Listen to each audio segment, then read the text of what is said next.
இந்தியால பஹல்காம் அட்டாக் முடிஞ்சு சிந்தூர் ஆபரேஷன் முடிஞ்சு கிட்டத்தட்ட ஒரு மாசத்துக்கு மேல ஆக போகுது. இன்னுமே பல கருப்பாடுகளை தேடும் பணி படுபயங்கரமா நடந்துட்டு இருக்கு. ஆல்ரெடி இந்தியா ஜோதி மல்கோத்ரா மாதிரி ஃபேமஸான யூடியூபர் பல பேர் கிட்டத்தட்ட ஒரு 20 பேர் பக்கமா அரெஸ்ட் பண்ணியிருப்பாங்க. இவங்க எல்லாருமே 20 வயசுல இருந்து 30 வயசுக்குள்ள இருக்கிறீங்க. இப்போ இன்னொரு யூடியூபரும் சிக்கியிருக்காரு. யார் அவரு? அதை பத்தி தான் இந்த பதில பார்க்க போறோம். அது மட்டும் கிடையாது, இந்தியால இன்னொரு முக்கியமான பிரச்சனைனா சிலிகுரியில படு பயங்கரமான மோசமான சிச்சுவேஷன் நடந்துட்டு இருக்கு. ஏன்னா ஆல்ரெடி சைனா பயிற்சி இருக்கிற பேர்ல அவங்க ஒரு ஒர்க் ஸ்டார்ட் பண்ணியிருக்காங்க.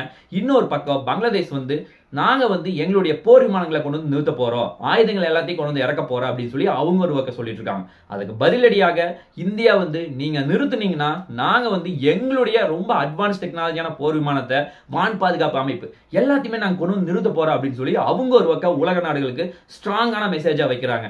உண்மையாவே அடுத்து என்னதான் நடக்க போகுது அதை பத்தி தான் நீங்க பதில பார்க்க போறோம். ஃபர்ஸ்ட் நம்ம பார்க்க போற ஒரு முக்கியமான விஷயம்னா, இந்தியா ஆல்ரெடி வெற்றிகரமா நம்ம சிந்தூர் ஆபரேஷனை சக்சஸ்ஃபுல்லா முடிச்சாலும் நம்முடைய இருக்க ஒரு மிகப்பெரிய டவுட்னா பஹல்காம் அட்டாக் எப்படி நடந்தது, எப்படி இவ்வளவு டேட்டா வெளியே லீக் ஆயிருக்கு அப்படிங்கிற ஒரு மிகப்பெரிய சந்தேகம் தான்.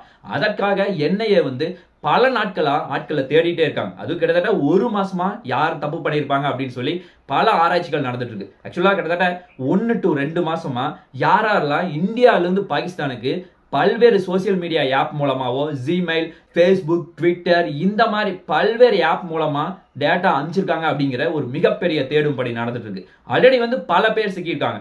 அதுவும் பர்டிகுலரா ஃபேமஸான யூடியூபர் ஜோதி மல்கோத்ரால இருந்து, சிஆர்பிஎஃப் வீரர்ல இருந்து 20 வயசுல இருந்து 30 வயசுக்குள்ள, அதாவது காலேஜ் போறவங்க, வேலைக்கு போறவங்க, இந்த மாதிரி சின்ன சின்ன பசங்க தொடர்ந்து சிக்கிட்டே இருக்காங்க. இந்த மாதிரி பல பேர் சிக்கிட்டு இருக்கிற சமயத்துல இப்போ இன்னொரு யூடியூபரும் சிக்கியிருக்காங்க. ஆக்சுவலா அவன் யாருன்னா பையா சனி யாதவ் அப்படின்னு சொல்லப்படக்கூடிய ஒரு தெலுங்கானா ஸ்டேட்டை சேர்ந்தவங்க. ஆக்சுவலா இவ என்ன பண்ணிருக்கா, இவ ஒரு ஃபேமஸான யூடியூபர். அதாவது தான் என்ன சொல்றான்னா, நான் தான் இந்தியால இருந்து ஃபர்ஸ்ட் பாகிஸ்தானுக்கு ரைடு போனேன், வேற யாருமே போனது கிடையாது, அதனால எனக்கு எளிதா விசா பாகிஸ்தானுக்கோ பங்களாதேஷ்க்கோ எளிதா கிடைக்குது அப்படின்னு சொல்லி சொல்றான். இவன் சோசியல் மீடியால கிட்டத்தட்ட 1 மில்லியன் ஃபாலோவர்ஸ்க்கு மேல ரொம்ப அதிகமா வச்சிருக்கான். அதனால அவன் என்ன சொன்னாலும் இங்க இருக்க மக்கள், அவங்களுடைய ஃபேன்ஸ் கேட்பாங்க அப்படிங்கறதா அவனுடைய நம்பிக்கை. அதனால இவ என்ன பண்ணிருக்கா, இந்த ஃபேன்ஸை சரியான வழியில கொண்டு போயிருந்தா பரவாயில்ல, அவன் பண்ணது ரொம்ப ரொம்ப தப்பான வேலை. ஏன் அப்படின்னா இந்தியாவினுடைய பல டேட்டாவை ஷேர் பண்ணியிருக்கா பாகிஸ்தானுக்கு. ஆக்சுவலா இவன் பாகிஸ்தானுக்கு டிராவல் பண்ணிரும் போது அங்க நிறைய நபர்களுடன் தொடர்பு கொண்டு எப்படி அவங்க பாகிஸ்தானுக்கார கைட் பண்ணிருக்கான்னு பாருங்களேன். அதாவது நீ ஹோட்டல் ஃப்ரீயா எடுத்துக்குப்பா, லாட்ஜ் ஃப்ரீயா எடுத்துக்குப்பா, உன் ஃபுட்டு நாங்க பாத்துக்கிறோம், டிராவலிங் எக்ஸ்பென்சஸ் எல்லாமே நாங்க பாத்துக்கிறோம் அப்படின்னு சொல்லி ஸ்பான்சர் மேல ஸ்பான்சர் கொடுத்து அவனை எளிதா பாகிஸ்தான்காரங்க அவங்க கையில போட்டுக்கிட்டாங்க. அதனால இவன் என்ன பண்ணிருக்கான், இந்தியாவுக்கு சிந்தூர் ஆபரேஷனுடைய ரியல் டைம் டேட்டா என்ன சிச்சுவேஷன்ல இருக்கு, இந்தியால எங்கெங்கெல்லாம் போர் விமானம் இருக்கு, இந்த மாதிரி இங்கிருந்து பிளாக் எடுக்கணுமா எடுத்து பல டேட்டாவை பாகிஸ்தானுக்கு ஷேர் பண்ணிருக்கான். அதன் மூலமா அவங்க எளிதா அட்டாக்கும் பண்ணிட்டு வந்திருக்காங்க. அந்த அளவுக்கு ஒரு மோசமான சிச்சுவேஷன் நடந்திருக்கு. ஆக்சுவலா இதை பல மிலிட்டரியுடைய முக்கியமான டேட்டாவை ஷேர் பண்ணா அப்படிங்கிற காரணத்துக்காக இவனை நம்முடைய சென்னை ஏர்போர்ட்லயே இவனை அரெஸ்ட் பண்ணியிருக்காங்க. இந்த மாதிரி பல டேட்டா இவ தொடர்ந்து ஷேர் பண்ணிட்டு இருக்கா அப்படிங்கிறது எப்படி கண்டுபிடிச்சாங்கன்னா, தான் 2 மாச ஹிஸ்டரி எடுத்து பார்க்கும்போது இவ பல டேட்டாவை பாகிஸ்தான் நபர்களுக்கு ஷேர் பண்ணிக்கிறா அப்படிங்கிற ஒரு திடுக்கிடும் தகவல் கிடைச்சிருக்கு. இவ இந்த வேலையை மட்டும் பண்ண கிடையாது, இவ வாட்ஸ்அப்ல, அதாவது பாகிஸ்தானுடைய வாட்ஸ்அப் தான், ஆனா இந்திய நம்பரை கொடுத்து அதன் மூலமா அங்க ஒரு கோல்மால வேலை பண்ணியிருக்கான். இந்த மாதிரி பல சம்பவம் அவ தொடர்ந்து பண்ணிட்டு இருக்க காரணத்தினால அவனை அரெஸ்ட் பண்ணியிருக்காங்க. ஆக்சுவலா இவன் மேல ஆல்ரெடி ஒரு மிகப்பெரிய கேஸ் ஒன்று இருக்கு. ஆக்சுவலா போலீஸ் எஃப்ஐஆர் போட்டு வச்சிருக்காங்க. எதற்காகனா இவ பெட்டிங் ஆப் இருக்கும்ல, அதை தான் மொபைல்ல, அதாவது நிறைய ஆப்ல மூலமா இவ ஸ்பான்சர் பண்றா, அதாவது ப்ரோமோட் பண்றா அப்படிங்கிற பேர்ல இவன மேல எஃப்ஐஆர் போட்டு வச்சிருக்காங்க. இந்த மாதிரி ஒரு மிகப்பெரிய வழக்கும் இப்போது கிடைச்சிருப்பது ஒரு திடுக்கிடும் தகவலா இருக்கு. இது ஒரு பக்கம் போயிட்டு இருந்தாலும் இன்னொரு பக்கம் ராஜஸ்தான்ல இன்னொரு முக்கியமான ஆசாமி கிடைச்சிருக்கான். இவன் என்ன பண்ணிருக்கான், இங்கிருந்து, அதாவது இந்திய நம்பர் தான், ஆனா பாகிஸ்தான் வாட்ஸ்அப் யூஸ் பண்றதுக்கு நிறைய ஹெல்ப் பண்ணியிருக்கான். அது மட்டும் இல்லாம இங்க இருக்க நிறைய 100கணக்கான மொபைல் நம்பர் இந்தியன் சிம்மை கொண்டு போய் பாகிஸ்தானுக்கு கொடுத்துட்டு வந்திருக்கான். அதாவது பாகிஸ்தான் செக் பண்ணி பார்க்கும்போது இந்திய நம்பர் தான் அப்படிங்கிற ஒரு மிகப்பெரிய சந்தேகம் வராதுல்ல, அந்த மாதிரி ஒரு காரணத்துக்காக பண்ணியிருக்கான். அது மட்டும் இல்லாம இவ 2 டைம் போயிட்டு வந்திருக்கா கடைசி ஒரு வருஷத்துல.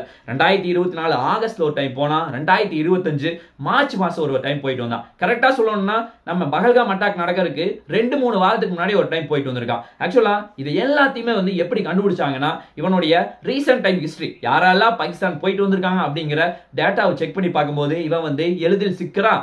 அதன் மூலமா இவன் வெறுமனே போயிட்டு வந்தாலும் பரவாயில்ல, இவன் வந்து இங்கிருந்து கிட்டத்தட்ட பல சிம்களை கொண்டு போய் அங்க கொடுத்துருக்கான். அங்க கொடுத்துட்டு வந்தது மட்டும் பரவாயில்ல, அங்க வந்து பல வாட்ஸ்அப் நம்பரை, அதாவது இந்தியன் மொபைல் நம்பரை பாகிஸ்தான் வாட்ஸ்அப்போட லிங்க் பண்ற மாதிரி, அதாவது நிறைய பேர் பட்டன் போன் யூஸ் பண்ணுவாங்க, அவங்க வாட்ஸ்அப்பை யூஸ் பண்ண மாட்டாங்க. ஆக்சுவலா வாட்ஸ்அப் யூஸ் பண்றதுக்கு நமக்கு தேவை அப்படிங்கிறது ஓடிபி மட்டும் இருந்தா போது அதை வந்து இங்கிருந்து அக்சஸ் பண்ணி கொடுத்து வாட்ஸ்அப்பை ஓபன் பண்ண வச்சிருக்கான்.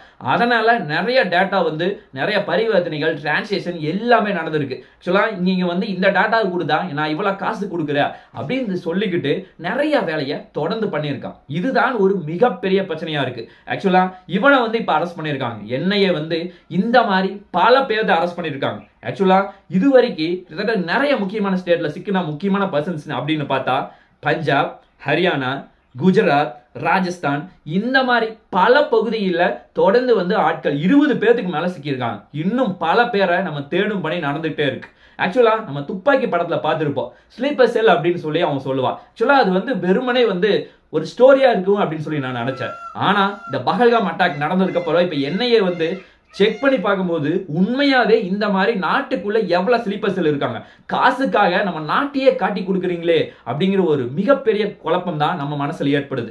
அது மட்டும் கிடையாது, இவன் மட்டும் சிக்கனம் கிடையாது. ரீசெண்ட் டைம்ல இன்னொருத்தர் சிக்கியிருக்கா, ரவீந்தர் முரளி வர்மா. இவன் என்ன பண்ணிருக்கான், இவன் வந்து இன்ஜினியரா மும்பைல ஒர்க் பண்ணிருக்கான். ஆக்சுவலா அது வந்து மிலிட்டரி டிபார்ட்மெண்ட்டுக்கு.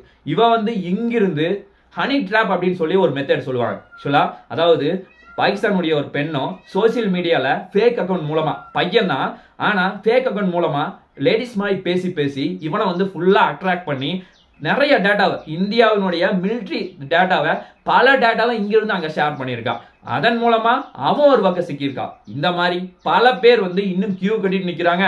நம்ம அரெஸ்ட் பண்ணியே ஆகணும் அவங்க எல்லாத்தையுமே. அதுதான் ஒரு மிகப்பெரிய பிரச்சனையா இருக்கு. இது மட்டும் தான் பிரச்சனையா இந்தியாவில் அப்படின்னு பார்த்தா இந்தியாவில் இன்னொரு பிரச்சனை ஒரு பக்கம் தலை தூக்க ஆரம்பிச்சிருக்கு. இது வரைக்கும் இந்த பஹல்காம் அட்டாக் மட்டும்தான் பிரச்சனை பெருசா இருந்தது.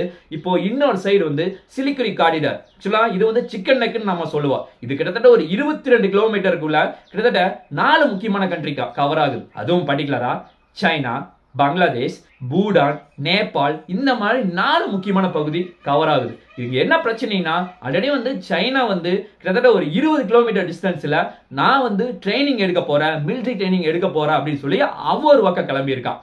அவன் மட்டும் கிளம்ப கிடையாது. ஆல்ரெடி இந்தியா பாகிஸ்தானுடைய ரிலேஷன்ஷிப் கரெக்டாவே இல்லை. அதுக்கு காரணம் முகமது யூனிஸ் வந்து சரியான முறையில இந்தியாவை அணுகு கிடையாது. அவன் வந்து ஃபுல்லா சைனாவுக்கு சப்போர்ட்டா போயிட்டான். அதனால இப்ப நிலைமை எப்படி இருக்குன்னா அவங்க ஒரு பக்கம் நாங்க வந்து உங்களை எப்ப வேணாலும் அட்டாக் பண்றதுக்கு தயாரா இருப்போம் அப்படின்னு சொல்லிக்கிட்டு கிட்டத்தட்ட 32 சைனாவினுடைய முக்கியமான போர் விமானத்தையும் மிசைலையும் அவ வாங்கி கொண்டு வந்து அவன் எல்லைக்கு அருகில நிறுத்த போறதா சொல்லியிருக்கான். கிட்டத்தட்ட 32 JF-17 அப்படின்னு சொல்லப்படக்கூடிய சைனாவினுடைய வெப்பன்ஸை கொண்டு வந்து உள்ள நிறுத்துற அப்படின்னு சொல்லியிருக்கான். ஆல்ரெடி நமக்கு தெரியும் சைனாவினுடைய நிறைய போர் விமானம் ஆகட்டும், டிஃபென்ஸ் ஆகட்டும், எல்லாமே வந்து ஒரு மிகப்பெரிய ஒரு சேதத்தை ஏற்படுச்சு. அதாவது இந்தியா அடிச்சு நொறுக்கிட்டாங்க, அவங்களுக்கு வந்து கரெக்டாவே இல்லை அப்படிங்கிறது நமக்கு தெரியும். இப்போ வந்து மறுபடியும் வந்து இப்போ இதை நம்பிட்டு பங்களாதேஷ் ஒரு பக்கம் வாங்க ஆரம்பிச்சிருக்கான்.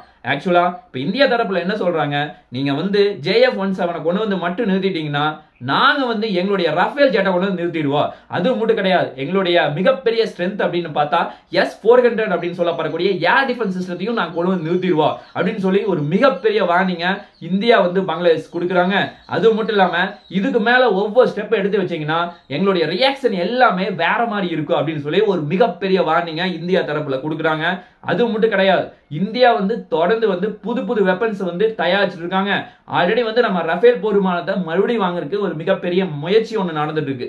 இது மட்டும் கிடையாது, நம்ம 5ஆம் தலைமுறை போர் விமானத்தை உருவாக்க தயாரிக்கிறதுக்கு பிளான் பண்ணிட்டு இருக்கோம். ஆக்சுவலா 5ஆம் தலைமுறை போர் விமானம் எல்லாம் வந்துருச்சுன்னா சைனா வந்து ஒரு மிகப்பெரிய சிக்கலில் சிக்கும் அப்படின்னு சொல்லி எதிர்பார்க்குது. ஆக்சுவலா இப்ப இந்தியா ஏன் வந்து நம்ம சைனாவை பார்த்து பேசிக்கா பயப்படுது அப்படின்னு கேட்டா இந்தியாவிட்ட ஆயுத பலம் அப்படிங்கிறது சைனாவை கம்பேர் பண்ணும்போது அதிகமா கிடையாது.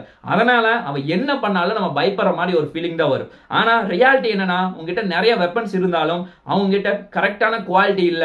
இந்தியா மாதிரி அந்த மாதிரி நாடுகளை தடுக்கிறதுக்கு அவங்க கிட்ட கெப்பாசிட்டி இல்ல.